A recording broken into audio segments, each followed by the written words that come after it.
নিজের চোখে দেখা কিছুদিন আগে একটা জানাজা পড়িয়েছে, খোদার কসম করে বলছে 6:30 ইন্তেকাল করেছে। হসপিটালের বিল দিনে বালা নাই, 4-4টা সন্তান, অ্যাম্বুলেন্সে করে ঘরে আসবে, 1000-1200 টাকার বিল দিনে বালা নাই।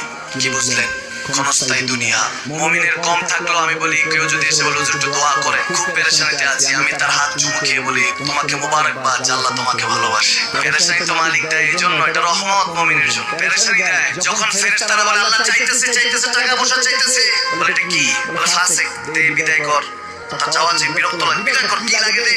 মুমিন যখন চাইতে থাকে আল্লাহ আমাকে কিছু লাগে, যখন একটু করে চায় আমার মাটাকে সুস্থ করে দাও, বাবাটাকে আল্লাহ আমার স্ত্রীকে আমার সন্তান আমাকে একটু তৌফিক দাও, চাইতে থাকে মুমিন। আল্লাহ বলে যখন ফেরেশতারা দেখি মুমিন চাচ্ছে, দেরি করতে পারে না, তাড়াতাড়ি খাজানা নিয়ে দিতে দেবে, আল্লাহ বলে রাখোস না, এত তাড়াহুড়া কিসের?